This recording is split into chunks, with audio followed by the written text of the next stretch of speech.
मी तर माणसासारखी माणूस. दादा भाई तुम्हाला वेळ तर लागला नाही ना? अरे सुखाच्या संसारात 4 दिवस माहेरी राहायचं आम्हा बायकांच्या जीवावर येतं आणि तुम्ही मला आता घर सोडायला सांगताय. तिकडची ही अशी अवस्था झाली, घरात हा असा प्रकार. आता तर मला डोळ्यात तेल घालून बसलं पाहिजे. मला काही वेडं वाकडं झालं असतं तर इकडून टाकडं झालं असतं का? माझ्याकरता आकाश पाताळ एक करायचं झालं नसतं का? मग तिकडच्या जीवासाठी पडतील ते काबाड कष्ट मला करायला नको? आमच्या गरिबींसाठी मला मोल मजुरी करायला नको? काबाड कष्ट उपसायचे आणि ते सुद्धा भावात राहून तुझ्या मोठा पाण्याची पंचायत बोली तिथे टाकू.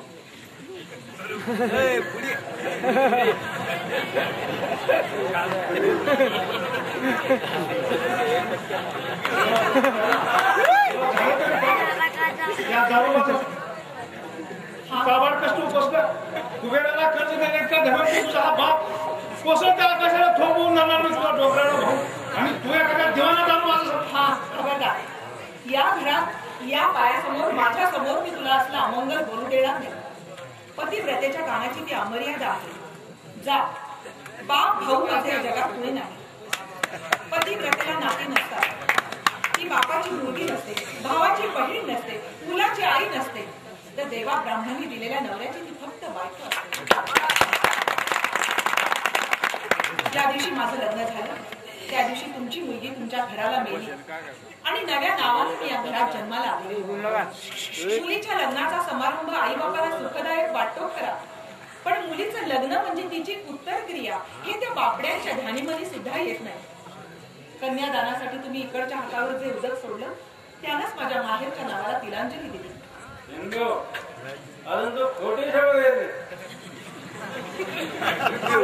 माझी गळ्याची शपथ आहे.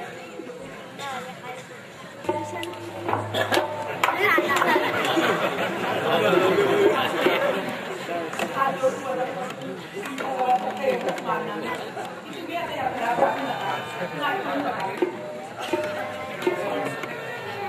माझी अगदी तरी करतेच नाही. त्या पायांच्या छायेत असले म्हणजे माझ्या आजूला कधी काळाची सुद्धा भीती नाही. काळजी घे.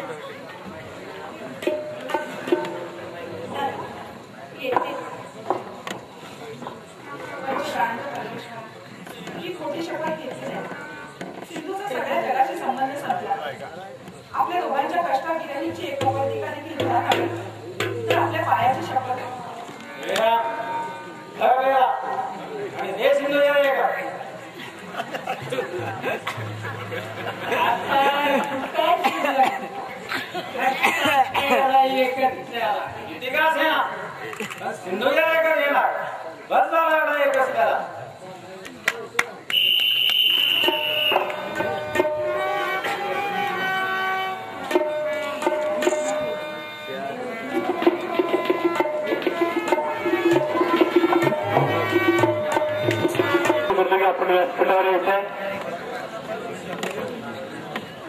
बाबासाहेब पाटील, रमेश माने, आनंद पांचाळ सर्वांना विनंती करतो की आपण व्यासपीठावर यायचंय. शांततामय पद्धतीनं ग्रामस्थांना सहकार्य केलं त्याबद्दल आपलं उंडराव ग्रामस्थाच्या वतीनं आभार मानतो. धारवाडकर सर वय वर्ष 75 झालेले आहे तरी सुद्धा त्यांच्या वृद्धी होत आहे.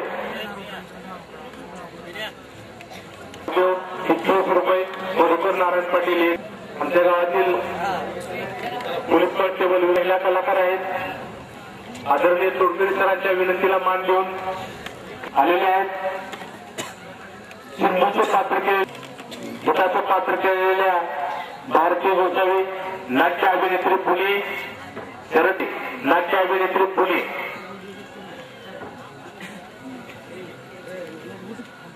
या तिन्ही भूमीला विनंती करतो की आपण व्यासपीठावर यावं.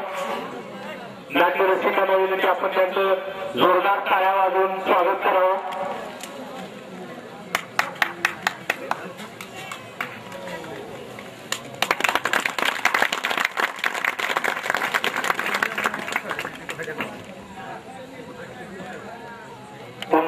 सारख्या ग्रामीण भागात आपण आलात. आपली सिंधूचे पात्र केलेल्या आदरणीय ताई सौ सुनीता अवसर नाट्य अभिनेत्री व शास्त्रीय गायिका पुणे यांचं स्वागत कंपनीचे मॅनेजर मुनिवर मोरे करत आहेत. गीताचं पात्र केलेल्या भारती गोसावी नाट्य अभिनेत्री पुणे यांचं स्वागत मॅनेजर करत आहेत. शरदचं पात्र केलेल्या माधुरी कानेरे नाट्य अभिनेत्री पुणे यांचंही स्वागत मॅनेजर करत आहेत. आदरणीय सुनीताताईंना मी विनंती करतो की त्यांनी आमच्या ग्रामीण भागातील प्रेक्षकांसाठी फक्त 2 शब्द बोलावे.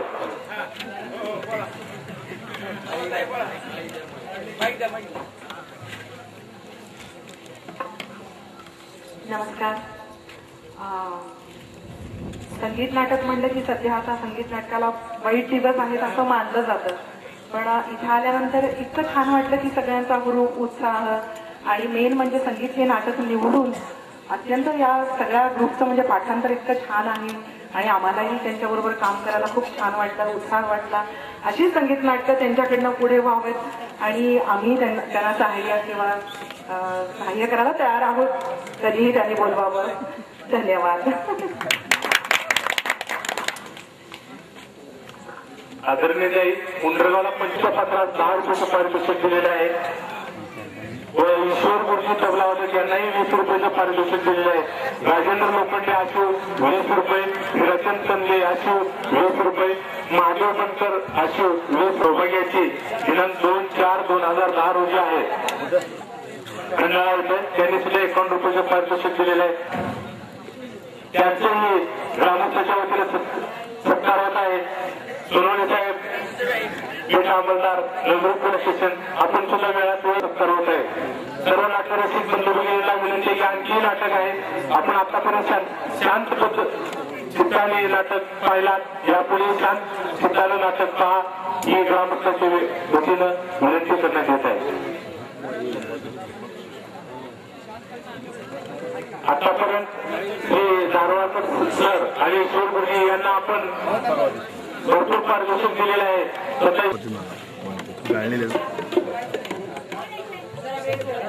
अगदी सारखा मी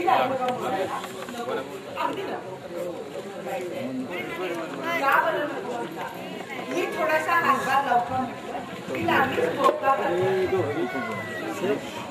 तुम्ही आमच्याकडे थोडं न करता तुला गाव पायाखाली घालून आपल्याला तुला कागद मोडायचं काम करून येतात.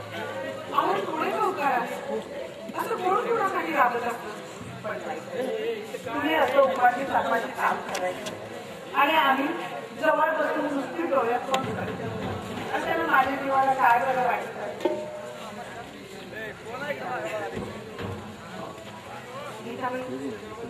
असं काम रोज तुम्ही कुठून आणलं ना म्हणजे तुमचे डोंगरावर उपकार होतील आमच्यावर. तेही समाधान वेगळं त्या देवाला ठेवलं नाही.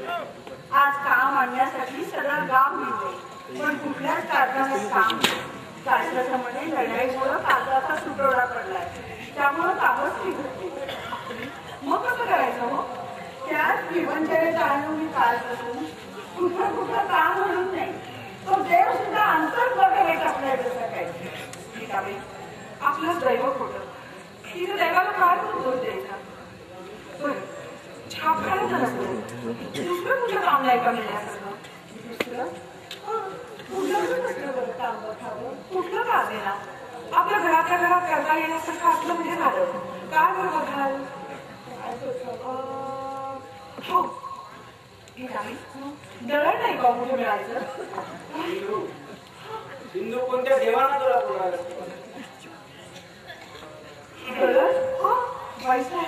दळण्याचं काम तुम्ही करणार. अहो नवकरून नारायण तुमचे वडील लक्ष्मीची साडी पाठ केला तुमचा उभा जन्म घेतला आणि तुम्ही हे असलं काम करायचं. अर्थात गावावरून लक्ष्मी उठून गेली आणि आपल्या हाती कवड्या राहिल्या. आपल्या हातमोड्याला कोण काय करणार. एरवी हौस का होती कुणाला. ज्यांचं ते बघायला समजलं होते पण देवाघरी चोरी केली त्यालाही जास्त मुली होती. अहो दळण्याचं काम सोपं असतं कुलवाड्याच्या बायका एवढ्या धडधाकट पण त्या देखील उभी होतात. मग तुमच्या त्याला आता अर्धपोटी कसं भरून आवडते?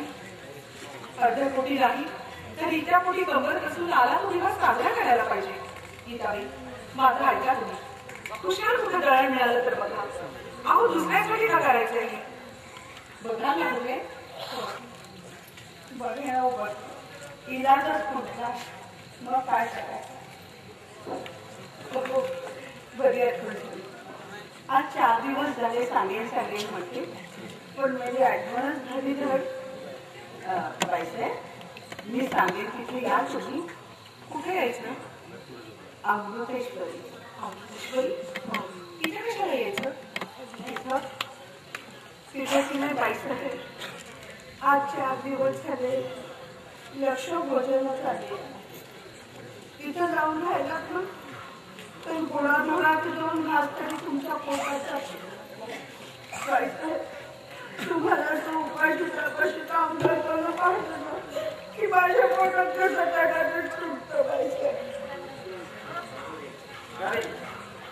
काय केलं या उदाहरणाच्या पण थोड्या वेळेच्या मुलीनं सिंधूच्या रव्याला ठेवली सुधारणा काय तुझा हा संसार धिक्कार तुझ्या व्यसनाला आणि पुरुषा जायचं ना अगो तुमच्या डोळ्यात पाणी. बाईसाहेब माझ्या मनात काही नव्हतं. मी आपली सहज भोळ्या भावाला बोलून गेले. खरं सांगते बाईसाहेब माझ्या मनात काही नव्हतं. मी भोळ्या भावाला बोलून गेले. मला काय बरं माहिती माझ्या बोलण्यानं तुमच्या मनाला एवढं वाईट वाटेल. मला नाही वाईट वाटतं. असं मी फसायची मी. मग डोळ्यात पाणी काढलं. गीताबाई माझ्याही मनातून यायचं होतं. हो पण हे जुने राड करून 4 चौघात कसं बरं यायचं म्हणून मला वाईट वाटलं. तुझ्या एवढंच ना मी आपली घाबरले हो. म्हटलं कुठं काय बोलायला गेले कुणाचं. गीताबाई वेड्या तर नाही ना तुम्ही? अहो तुमचं पातळ मला फिटर नाही का व्हायचं? हे पहा त्यापासून काही अडलं नाही. गीताबाई दळणाचं पाहायला बघून मिळालं तर पाहू काय म्हणाला तुमच्या देह स्वभाव. 7 जन्माच्या पुण्यवंतांनी देखील तुमच्या पायाचं तीर्थ घ्यावं आणि आमच्या घरच्यांनी दारू सरकत तुमच्याबद्दल आदर बोलावं. तो देव मेला कुठं दडी मारून बसलाय का दारू विरुष प्यालाय? एरवी यांच्या जीवात धडू कशा जात नाहीत म्हणते मी.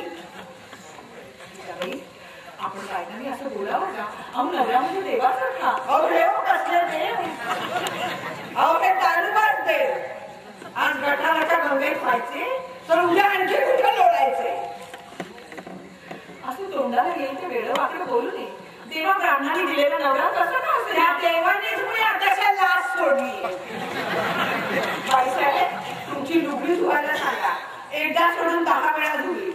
पण ह्या असल्या कामात नका माझ्या तोंडाला हात देऊ. अहो हे असले नवरे जाळायचे काय?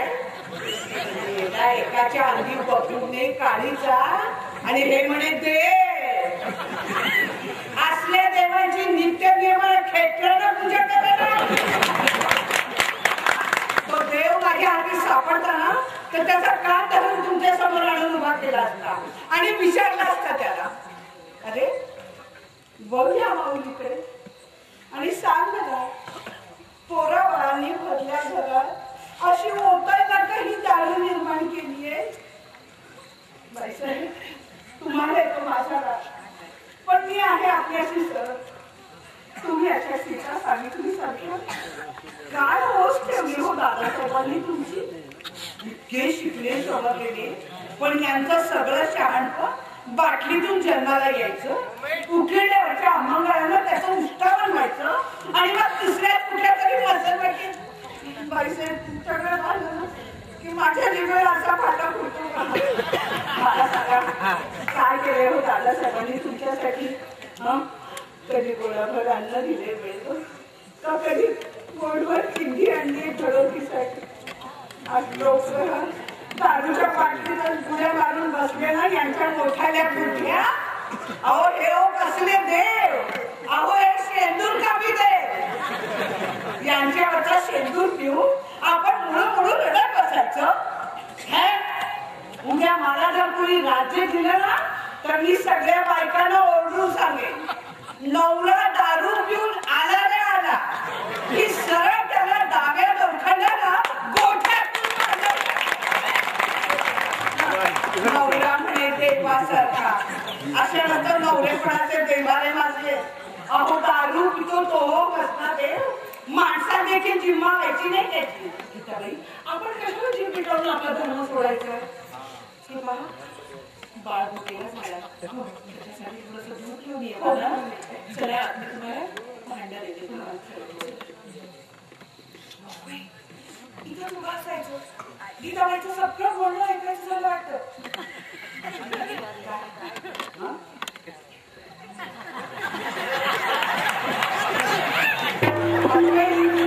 दादासाहेब इथूनच होते वाटतं आणि माझ्या टीव्हीची टक्की सारखी चालली होती.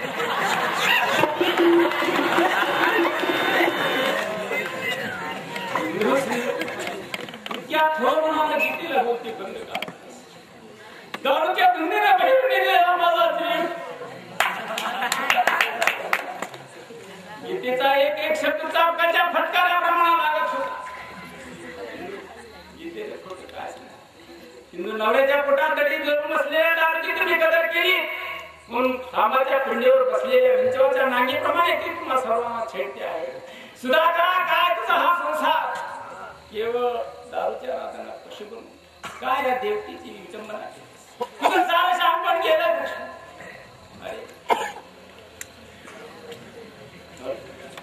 मी ज्या तोंडाला दारू केलं या तोंडामध्ये मी दारू केलं त्या तोंडे आता देवीला कसं असं का बरं करायचं ते? गीताबाई आपल्या फटकन तोंडाच्या आहेत. त्यांचं बोलणं असं मनावर घेऊ नये. आजपासून मी दारू पिणं सोडलं. खरंच का हे? असं झालं तर देवच पावला म्हणायचा.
मुलांच्या पुण्याईला ब्रह्मपुरीच्या पवित्रतेला तिलांजली दिली. ज्या तुझ्या बापाच्या घरी सर्व सजावट झाली, आज तुला एका अण्णाला अशी महाग केली. गीतेसारख्या मुलीनं तुला सहज लहानपणी बाहुलीच्या खेळात शिमुकला अंतर्भाग धरण्यासाठी बेतरकारपणे तू पैठणीच्या धांदोट्या केल्या असतील तरी तसं कोणाला काही वाटलं नसतं. त्या फाटक्या लोगड्यामुळे बाहेर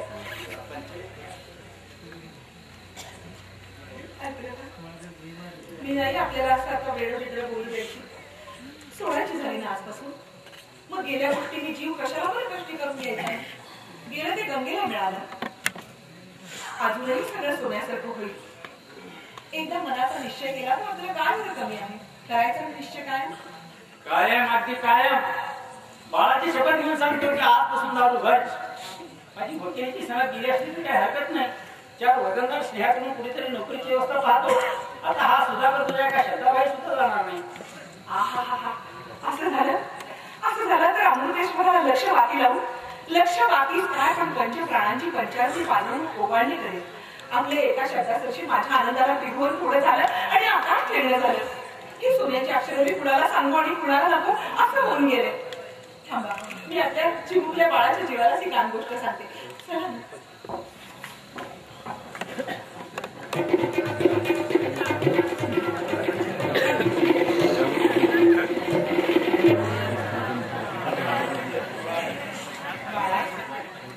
बरं, ऐकलंच का? अरे ही सोन्याची गुणी घेऊन तू बाबांकडे भाईकडे दूर धावत नको का जायला. मलाच तर विचारतो, इकडेच विचारस. ऐकायचं ना, त्याला सांगायचं. बा आज तुझी शपथ घेऊन सांगतो की या सुधाकरांना दारू कायमची सोडली, अगदी कायमची सोडली.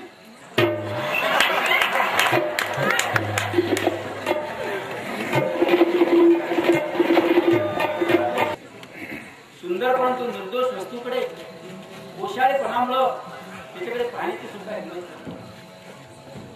अगदी लहानपणी 20 वर्षाच्या एका इंग्रजीच्या गोष्टीत 20 वर्षानंतर अखंड झोपेतून जागा झालेल्या एका मनुष्याची जगाकडे पाहत असताना जी विचित्र परिस्थिती वर्णन केलेला आहे तिचा मला अनुभव अगदी अनुभवच पडतो. या बागेकडेच काय पण या समाजाकडे बघताना सुद्धा माझं या सजळ समाजातून या दारूसारख्या दुष्ट नादानं या सजळ समाजातून बरोबरच्या माणसातून अगदी बरोबरीच्या माणसातून आता हे कालतोंड घेऊन या सुंदर जगात माझी मुलीची जागा मानली. दारूच्या धुंदीनं अंधूर झालेल्या डोळ्यांना माझी आवडत हजारो शंकांनी जीव सज्जनाच्या पुढे अशा जाण्यासाठी माझं मन हा दिवस प्रत्येक ठिकाणी राहून आल्यानंतर प्रवासाला जसं आपल्या गावात फिरताना किंवा आजारात बरेच दिवस खिटकत पडून वेळ झाल्यानंतर आपल्या घरात फिरताना जो अपुरा भावपणा वाटतो तो या दारूच्या. पण पहिल्याला प्रियजनाच्या उत्कंठा प्रियजनाच्या भेटीची उत्कंठा आणि दुसऱ्याला पुनर्जन्माचा जो आनंद देतो तो या दारूचा आता कुठला अजून इकडं कुणी कसं काय दिसत नाही.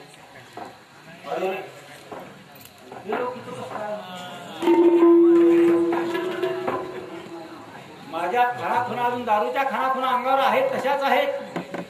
म्हणून निर्वसनी जगात जावत नाही म्हणून मी माझ्या आर्य मदिरा मंडळातल्या दोस्तांकडून काहीतरी मदत घ्यावी म्हणून त्यांची भेट घेण्याच्या दृष्टीने आलो.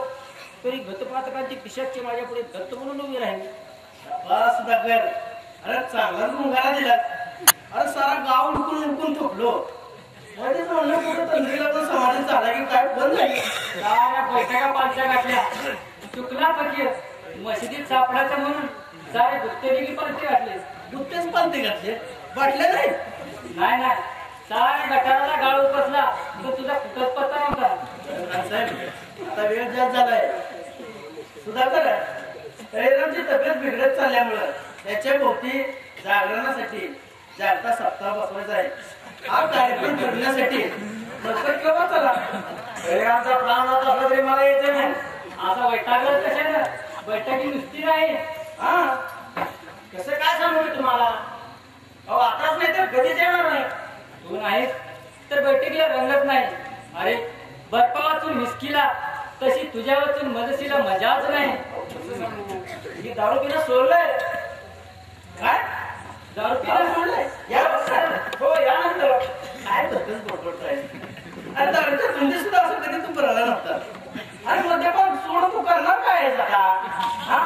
एखादी गोष्ट आपली म्हणून जवळ केल्यावर पुन्हा असते तू कुठे?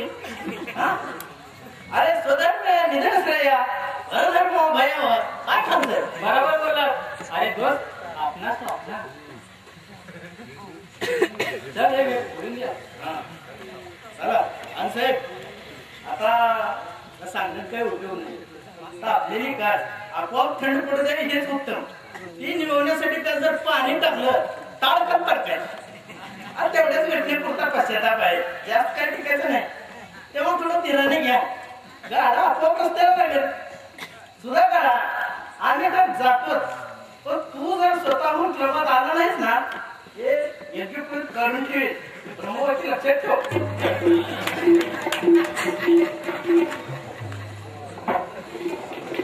दारूच्या घटाला त्यांच्याबरोबर बात आलो.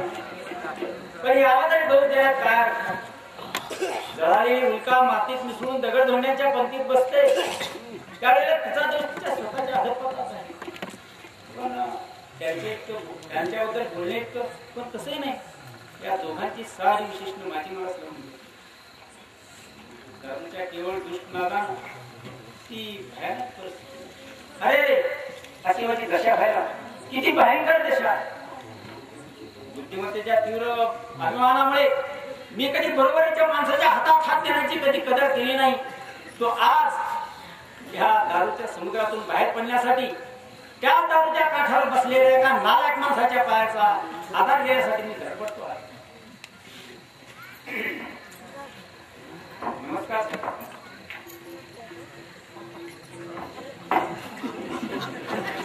अरे निर्दयी सुधाकराच्या स्वाभिमानाला मारण्यासाठी या बेटरवेच्या हत्यारा घेऊन दुसरा हत्या आरोग्याच्या शेवटच्या सत्राची उपाययोजना.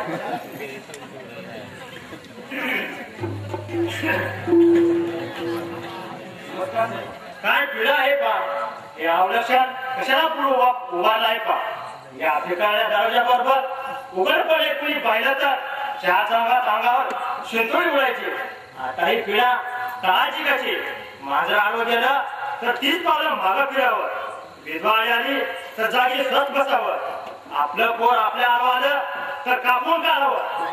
पण आपलं पाप आपल्या आडवं आलं तर त्याची कशी मागायला गेली याचा कुठल्याही शास्त्रात खुलासा केला नाही. हे 4 शब्द बोलून हा वाटेतला घोडा दूर केला पाहिजे. अरे कोण सुधाकर? अरे वा आनंद झाला.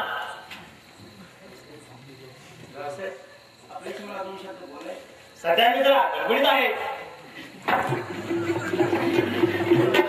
याच्या पाठी संभावित पहिल्याने केलेला उघड अपमानच करू. उभ्या जगाला प्रामाणिक हसण्यानं माझा तिरस्कार केला तरी सुद्धा याच्या हरामखोर हसण्यानं माझ्या हृदयाला जो घात बसला तो बसला.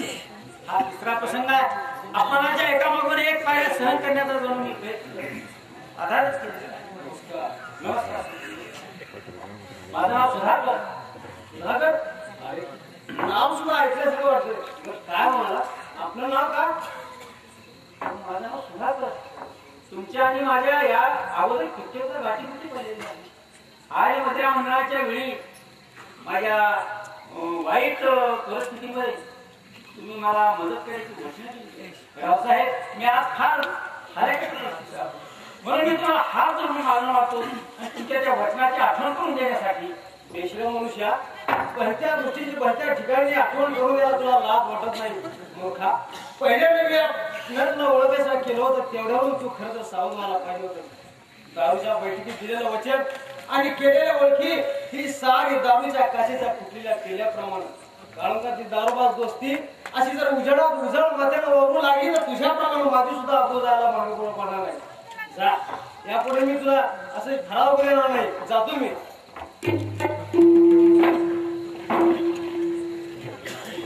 दुर्दैवा सुधाकराच्या निर्लज्जपणात आणखी थोडीशी धरती आहे. रावसाहेब, मी फार अडचणीत आहे. मला एखादी नोकरी पाहिजे. मी फार अडचणीत आहे. अति कापून देणं, अति तुझे पाय धरून मी तुम्हाला विनंती करतो की मला एखादी नोकरी. तुम्हाला नोकरी सुधाकर, तुम्हाला नोकरी काय पाहून द्यायची? तुमची विद्वत्ता, तुमची लायकी आणि तुमची हुशारी. माझी लायकी बदलल्यावर थोड कल्पना कशाला? पट्टेवाल्याची, हमालाची कसली तरी नोकरी द्यावं.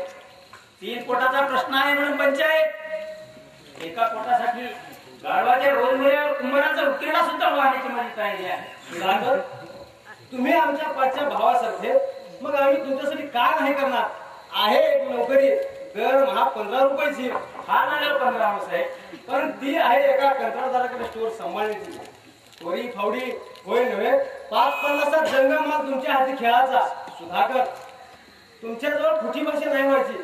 त्या जागी अगदी लायक सचोटीचा माणूस पाहिजे हो. एकदा निशा पाण्यासाठी 2दा जर कलावाकडे नेले तर किमान त्याला जामीन तरी हवा. मग माझ्यासाठी जामीन द्यायला साहेब. आता काय सांगावं सुधाकर, तुम्ही आमच्या पाठच्या भावासारखे, तुमच्याजवळ स्पष्ट बोलायचं आहे. हे बघा, तुम्ही बोलून चालून व्यसनी, तुमची जामीनकीमध्ये धोत्राच निखारा बांधून हिंडायचो. तुमची लायकी, तुमची जामीनकी दारू म्हणजे नशा पाण्याची दारू. हे पहा सुधाकर, तुम्ही आमच्या पाठच्या भावासारखे, तुम्हाला सांगायचं या ठिकाणी, दारू म्हटलं की माणसाची पत गेली, शेवटी नाचकी झाली. दरवाजात कुणी उभा करायचं नाही, खऱ्या कळवळीचं कुणी भेटायचं नाही. सुधाकर, तुम्हाला मी हात जोडून सांगतो की दारू सोडा. बरं, आता वेळ झाला भरपूर, जातो मी आता. पाण्याची आता मदत ताकद नाही. रात्री प्यालेली दारूची घाण अजून ज्याच्या तोंडाभोवती घोटाळची आहे त्यानं मला दारू सोडण्याचा उपदेश करावा. जोड्याला उभं राहायची ज्याची लायकी नाही त्यानं माझं जोड्याला मोल करावं. एवढी किमतीच्या कंगाराने माझी पहिल्याने पायबंदी केली की तुम्हाला सहानुभूती, माणसाची सहानुभूती कशी मिळेल? दोस्तांनी लाथारलेले हे थोबाड आता कुणाला दिसत. माझं उपासी बाप, काबाड कष्ट बसणारी सिंधू यांच्यापुढे कोणत्या तोंडावर जाऊन बसतात? बेकूफ बाप, नालायक नवरा, माती मुलाचा मनुष्य, तंडीचा दारूबाज, देवा सुधाकराला कशाला जन्माला घातलं झाली, कशाला घेऊन ठेवलंस? त्यापेक्षा लातेनं दूर का झुळकून देतो. आता मी काय करू? मी कोणत्या रूपाने मृत्यूच्या वेळेला मिठी मारू? सुदृढ मनाला सुद्धा मृत्यूसाठी त्याकडे भीती वाटते. मग दारूबाजाला एवढं धाडस कुठलं? दारूबाजाच्या ओळखीचं एकच रूप दारू. जीवाचा जाचण्या बंद करण्याला दारूशिवायचा दुसरा मार्ग नाही. मुलासकट माणुसकीला, सिंधू सगळं संसाराला, सद्गुणा सगळं सुगाला, जगासाठी जगदीश्वराला, या सुधाकराच्या निर्वाणीच्या शेवटचा प्रणाम. आता यापुढे एक दारू, प्राण जाईपर्यंत दारू, शेवटपर्यंत दारू.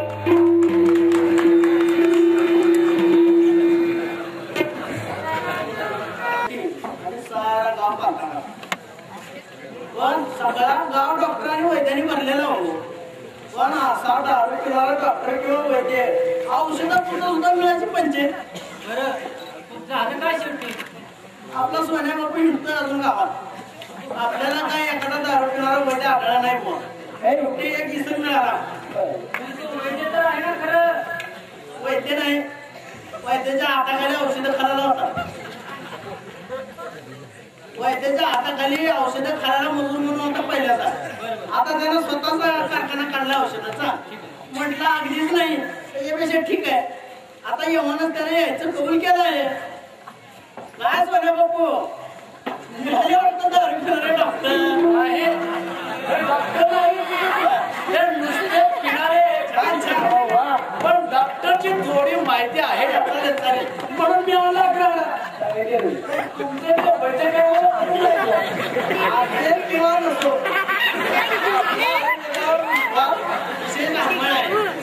वैद्याला कळत नाही आणि डॉक्टरला कळते. माझा सर्वात असं तर तुम्हाला वाटतं? तसं नाही.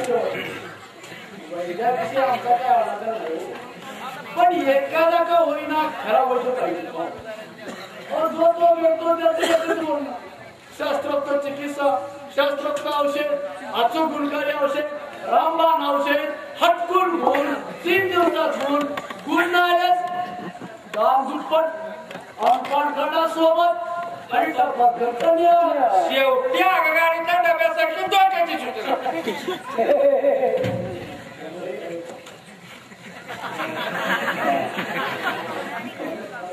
त्यामुळे खरा वैद्य आणि खोटा वैद्य ओळखणं म्हणजे एखाद्या रोग्याची परीक्षा घेणे इतकं अवघड बनलं.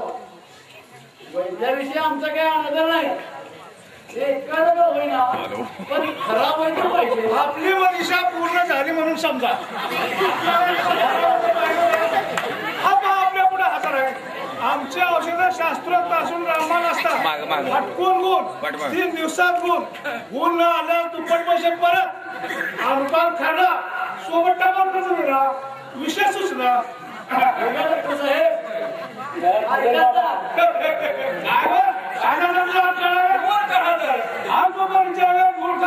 दुसरा गाडा असतो. अरे अल्पपरिचय आपला सारा मूर्खपणा दाखवला, त्यापेक्षाही मूर्ख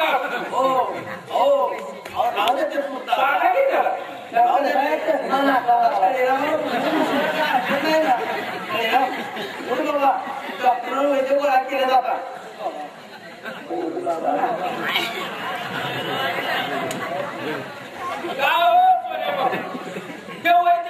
कशासाठी आले? काय शास्त्री बुवा, मी इथं असताना लागण्याची काय जरुरी होती? हे भाव येते ना तुम्हा दोघांचे पण आधी निर्णय आहे म्हणून आम्ही तुम्हा दोघांनाही मोठा म्हणून गेलाय. हो आधी कशी आधी खरं एका नवऱ्या मुलाला एक नवऱ्याची 2 नवरे किंवा एका मुलाला एका बाबावरची 2 बाप.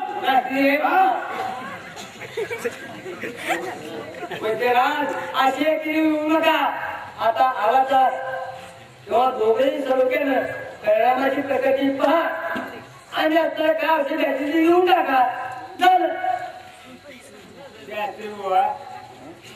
या दोघांपैकी मी एकट्यानं मरणार नव्हतो म्हणून या दोघांना असा आपला गैरसमज या रात्रीच्या औषधामुळे झालेला. बरोबर यांच्या औषधात काही जीव नसतो. औषधात जीव नसू द्या पण रोग्याचा जीव घेण्याची शक्ती असली म्हणजे झालं. नाही तशी नाही की आमच्या औषध. हे पहाट वेळाचं औषध एखादं दिसत नव्हतं त्याला हे दिलं. अहो त्याला अंधारात सुद्धा दिसत. याच्या तोंडाला कुरूप घालील अशी कळी आहे आमच्या औषधाची. हे पहाट वड्याचं औषध एका जन्मांताला दिलं. त्याला अंधारात दिसत पण डोळे मिटून घेतलं तरी सुद्धा दिसत. 16-17 लोक आहेत. त्यापैकी जन्मकर लोक मला जीव घेईल असं मला वाटत. पण यांच्या या दोघांच्या चढावडीवरून माझा या दोघांपैकी कुणी तर पैसे जिंकेल असं मला वाटत. असं म्हणू नये. मग काय काढून राहू दे आपल्या शांतपणा आपल्या जवळ. मी देणार आहे याला औषध.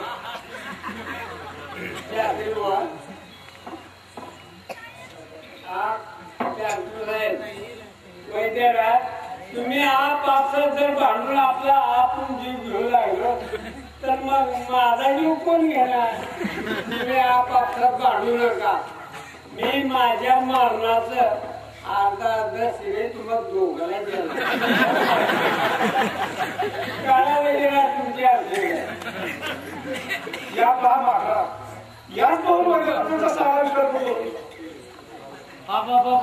काय मात्रा एखाद्या नवशिक्या कवीच्या पदातून सुद्धा एक मात्रा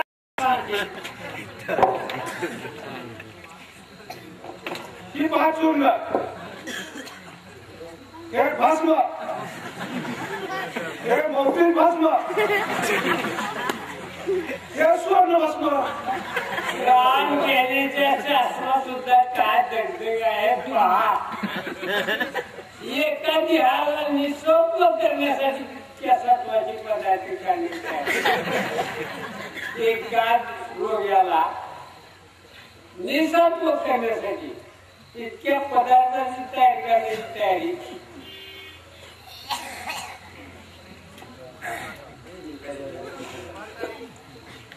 एका देहाला भस्म करण्यासाठी चित्त आले. अहो एकूण वैद्याच्या हाती सापडलेला रोगी तर जीवन सुटणं कठीणच. प्रत्यक्ष लोखंड भस्म करण्याची तयारी, मग असल्या मरक्या रोगाची काय कथा? असं म्हणू नये हो. अहो वैद्य हाच रोग्याचा जीवन मित्र असतो. तरीच रोग्याचा तर प्राण घेतात आणि शिवाय पैसेही घेतात औषधामध्ये. उगीच एक दुसरं नका करू, अशी त्याची नाही का हुशार डोळे मिटून गेले. घेऊन पुन्हा डोळे मिटतोय. अहो राजासाठी पक्वान्न तयार करताना अगोदर स्वयंपाकाला खावं लागतात. त्याप्रमाणे वैद्यानी औषध तयार करताना रोग्याबरोबर वैद्यानी औषध घ्यायची वहिवाट असायला पाहिजे. मग मात्र असला घातूक माल मसाला तयार करताना वैद्यानी जरा विचार केला असता. काय ही औषधाची गर्दी वैद्यावर नाही का आपल्याला औषध आहे. वैद्य हाच रोग्याचा जीवन मित्र असतो. काय एरवी रोग्याच्या जीवाशी कोण लग्न करणार. अहो सोन्या बापू उगीच काय परकर मारणार यार. वैद्याच्या औषधाने कुठं रोगी बारा व्हायचा. बापाला औषध घ्यावं तेव्हा मुलाच्या पिढीला बोलायचा. पुष्कळ वैद्याच्या औषधाला रोगी जिवंत राहतोच, पण या डॉक्टरच्या बाबतीत मात्र बाप औषधाने भरायचा आणि मुलगा त्याच्या बिलाच्या हप्त्याने भरून आपण आयुर्वेदाची घेताना केली का मी एक आयुर्वेदाचा आधारस्तंभ आहे. अरे औषधी कारखान्यात खत चालवायला बघ एवढाच त्या आयुर्वेदाला तिचा उठा. मी एखादा वैद्य तरी आहेस का? तू तरी डॉक्टर आहेस वाटतं खरं. अरे डॉक्टरांना देशी औषधं तर माझ्या हाताला लागली होती. तू तर डॉक्टर तर नाहीच नाही, पण एका मोठ्या दवाखान्यात थकलेले बिल वसूल करण्याचं तुझं पुढचं का इतकं हालका लावून वसूल लावून या आयुर्वेदाचा अपमान करतोस. अहो करतो तुमच्या असणाऱ्या बोलाचं असल्या वैद्य डॉक्टरी असली मोठ्या नावे कशाला आले. तुम्ही जर इकडून एखाद्या नाश्ते केल्यामुळं या पवित्र नावाची काय संबंध आहे तुमचा. माझ्याला नकाशा फटका लावून काय देशकरणीच होत नाही. आता आला ना तेव्हा दोघं जे प्रकारची पा आणि काय औषध द्यायचं ते द्या आणि सुखाच्या पावले आपल्या घरी परत निघून जावा. भांडण कसा नको आहे दोन द्या कारण हो पुढं डॉक्टर वैद्यराज आता वादन नको उगी. डॉक्टर साहेब तुम्ही याची उजवी बाजू वैद्य बोला तुम्ही याची डावी बाजू सांभाळा. काय करावं शास्त्रात उजव्या हाताची नाडी पाहावा असं आहे. इथं आमच्या नाड्या आकडल्या गेल्या त्यांच्या डाव्या हाताला नाडी पूर्ण छोटासा हात राहिला असता तर काही मजा असती नाही.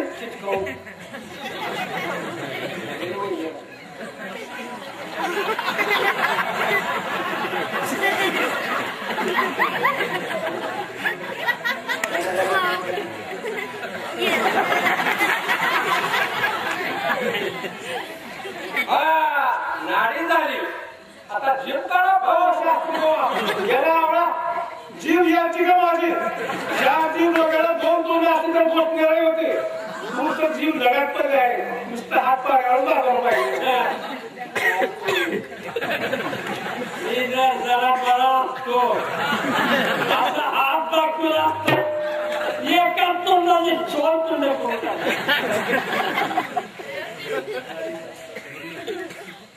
नाडी फार मंद चालत आहे बाबा. नाडी फार जलद जाते.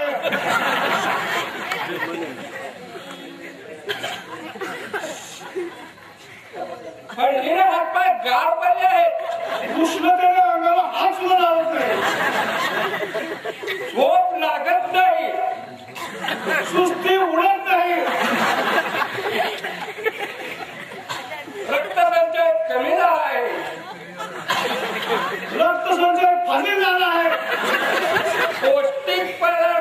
रक्ताचा पुरवठा केला पाहिजे.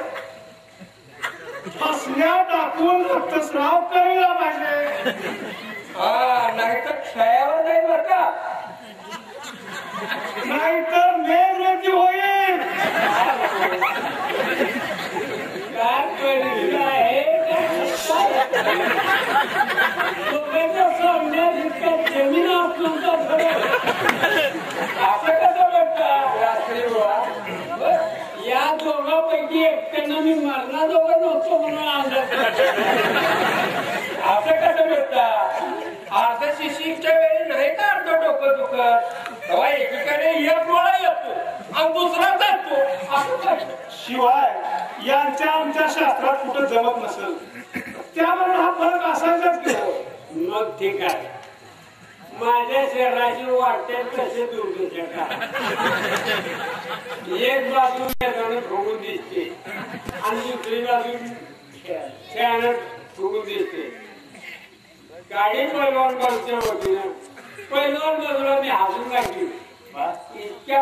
एका बाजूने मेला असलो तर जितक्या बाजूने मेल्या बाजूला मी खांदा द्यायला तयार. परीक्षा पुढा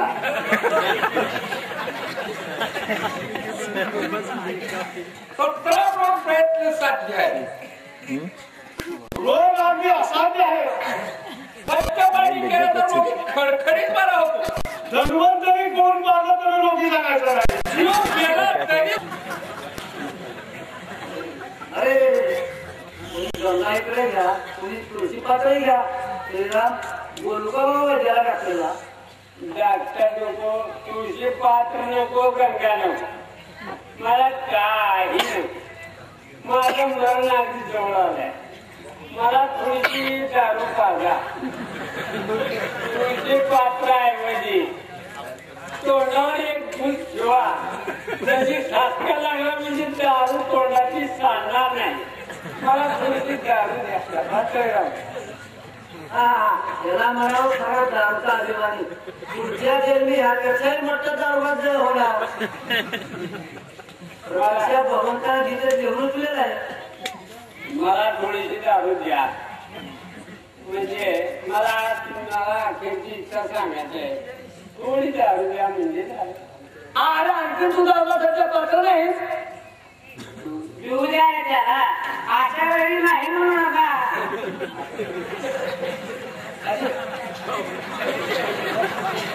अरे अरे मला दारू सुद्धा निश्चित येते.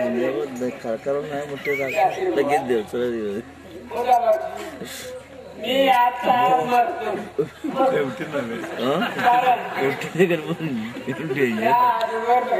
सांगा जयराम दारू पिता पिता मेला. अखेर दारू पिता मेला. त्या प्रेमाच्या पगडी सापडला नाही असं सांगाल ना. अगदी बजावून सांगू. मी मेल्यावर माझ्या घरात दारूचा गुटखा काढा. त्या गुटख्याचं नाव जयराम मोफत मजालय असं ठेवा. ते रात्रभर उघडे ठेवण्यासाठी खटपट करून परवानगी काढा. म्हणजे त्यात आले गेल्याला अंतर वाचणार नाही. त्या मजालयात आले गेल्याला गोर गरिबाला गोर ब्राह्मणा फुकट दारू पाहता. विद्यार्थ्याला निम्म्या दरानं दारू इतका. माझी खरी दिसत तरुण पिढीवरच आहे. माझ्या घरातल्या रिकाम्या बाटल्या ग्लास एखाद्या कुटुंब दारूवाला लागला. माझ्या वरसरादाच्या दिवशी दिनू करण्यासारखे असं पात्र बाबनाला दारू बाबा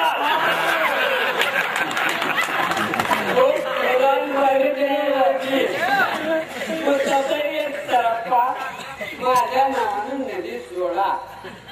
म्हणजे त्यावर बसून वैतरणी नदी उतरून मी स्वर्गात जाईल. माझी इच्छा पुरी कराल ना तर नाही केली तर मी गुंतून माझी भूत होईल. माझी इच्छा पूर्ण करणार ना मला मुक्ती मिळणार नाही. वाटेची मेहनत करू काय ना आणि तुझी इच्छा पूर्ण करू याची तू काही काळजी करू नको. तशातून जर तू भूत झाला तर तुझ्या त्या भूताला ह्या विस्कीच्या बाटलीत भरून ठेव. आणखी काही इच्छा वाटेल त्याच्या नादी लागून दारू सोडण्याची शपथ घेऊ नका. ती शपथ आज टिकत नाही. काही झालं तर आपल्या आर्य मंत्रिमंडळाचा अपमान झाला. वाटेल ती झालं तर संस्था बोलू नका.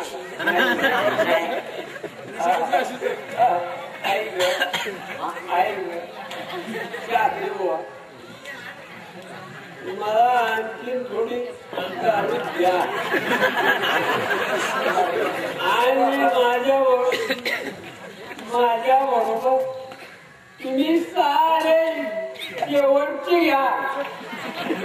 माझी हेल्थ भरपूर रंग करा.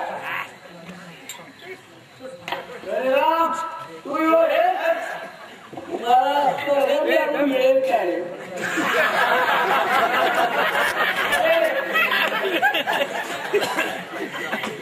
आणखी थोडी एकच द्या.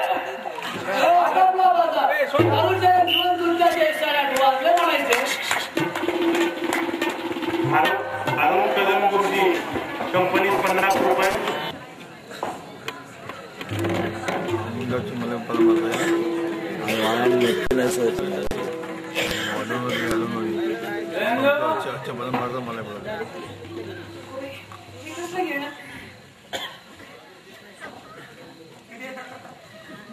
मला पैसे पैसे मी कुठे आणू पैसे?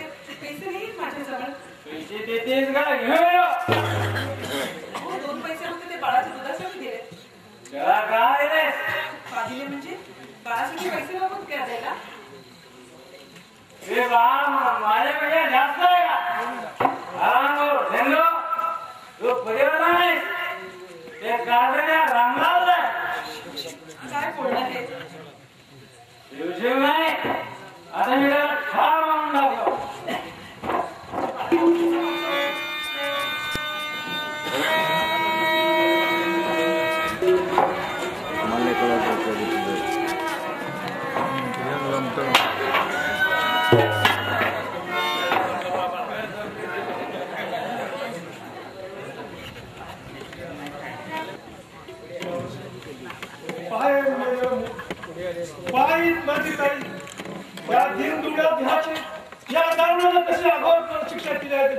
असाच पकडा आता रागावून काय होणार? आंबा आपण बाईला आणि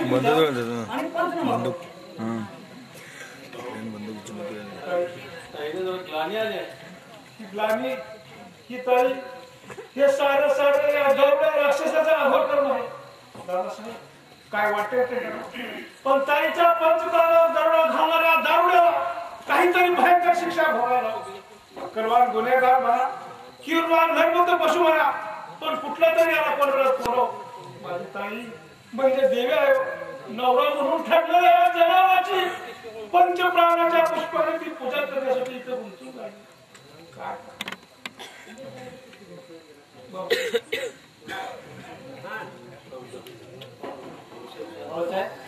जरा शांत व्हा. तुम्ही असं का बोला? नाही माफ करा. दगडाचा पुतळा असतो तरी 6 हात जीभ बाहेर पडून बोलायला.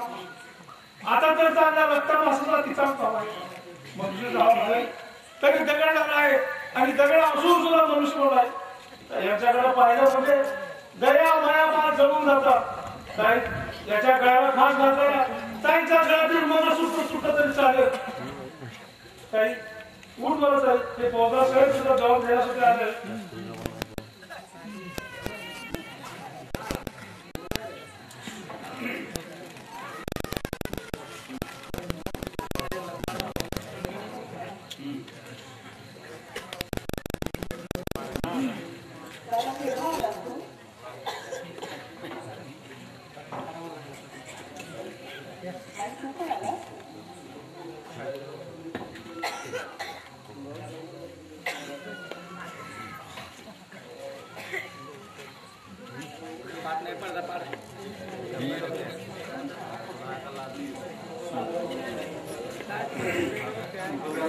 याच्या तोंडात 4 घास घालण्यापेक्षा याच्या पिंड ब्राह्मणाचा एकच घास करून नवीन तोडण्यासाठी आहोत. त्या हळद फळवून काय काय केलं ते सांगू. काय विचारायची विचारत आहे बाई यांनी काय काय केलं सांगा बरं. यांनी काही केलं नाही. कुणी सांगितलं आपल्याला हे? मग मुलाला काय झालं तुम्हाला हे पतावर लागलं कसं?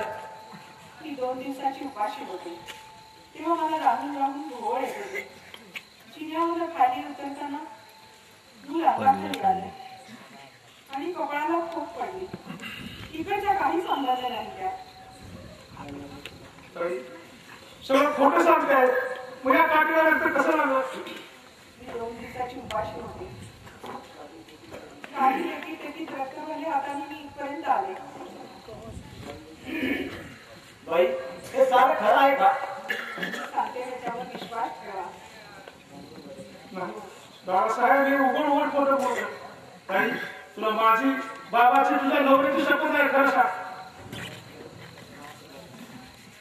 दादा मी सांगते हे सगळं खरं आहे. माझ्यावर विश्वास ठेवा. ते 7 फूट आहे.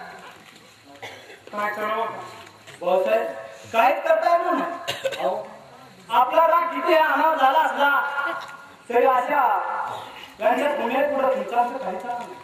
न्यायाचं शास्त्र किती शिक्षण असलं तर अशा पतिव्रतेच्या पुण्यात पुढे तुमचं आमचं काहीच नाही. जर पतिव्रतेच्या पुढे आड जर आले तर आपलं काय सांगणार? तिच्या सांगण्यावरून हाम खाणार मोकळा सोडता का? भाऊसाहेब प्रत्यक्ष गंगापूर हात पावण्यावर हात मारून खाऊ कराय. सिंधुताई शपथ तुझ्यासारख्या आर्या जिवंत आहेत म्हणून या भारतभूमीला आर्यावर नाव शोभतो.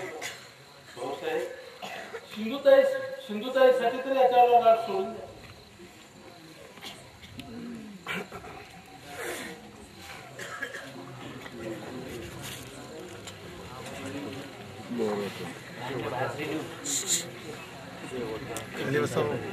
चला भाऊसाहेब प्रत्यक्ष एवढी फिरा काढून घ्या म्हणजे झालं.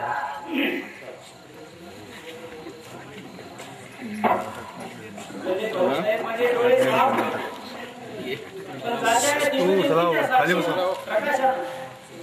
मी माझा सरकारचा रस्ता पाहू शकतो म्हणजे माझा रस्ता चुकणार. तुला कधी कोर्टवर बोलून आम्ही मिळून दिलं नाही.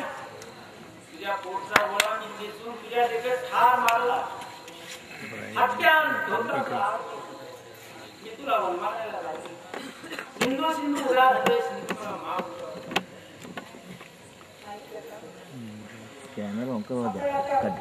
जीवाला त्रास करून घेऊ नये आणि यापुढे कधीही घेऊ नये आपण. माझ्या मी तुझ्या आज्ञा मोडण्यात घालवला. आधी शेवटच्या आज्ञा पाण्यात का मी हा केसरी नाही. मला अजून हा शेवटचा एकच काळ घ्यायचा आहे. दुर्दैवी जीवा आता माझ्याकडे पाहू नकोस.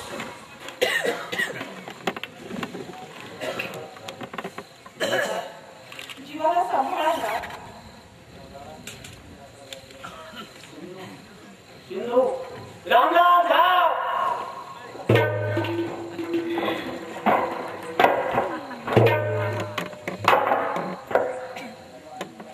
गंडाला आहे वेळा असा घात करू नकोस. काय प्याला असेल? दारू एकच प्याला. काय दारू? तिने एवढा हळद पाठ केला ती दारू? होय रामराज तीच दारू. हिनं माझ्या घराचा अनर्थ केला तीच दारू. हिनं 4 खंडात अनर्थाचं साम्राज्य चालवलंय ती दारू. भीमासारख्या वजीरी शरीराला 72 रोगांचा दवाखाना बनवते ती दारू. शेवटच्या लाट्याचे धागे पुजून तळातळ तोडते ती दारू. महापतिव्रता आपल्या नवऱ्याच्या हातानं बाजारात बसवायला लावते ती दारू. डुकराचं नाव सुद्धा न घेणाऱ्या पाच मुसलमानाला डुकरासारख्या खात्याला तोडायला लावते ती दारू.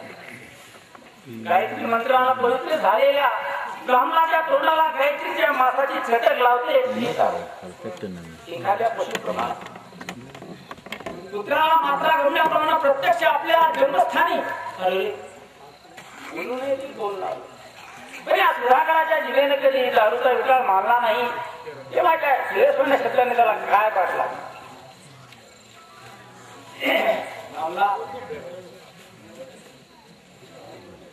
कान बोलून आहेत या सर्वांचा अंगठ होण्याचं कारण एकच. मी घेतलेला एकच प्याला. एकच प्याला घेण्यापूर्वी जर भावी मद्यपाचा हात धरला तर फायदा. दारूबाद दारूतच मरणार.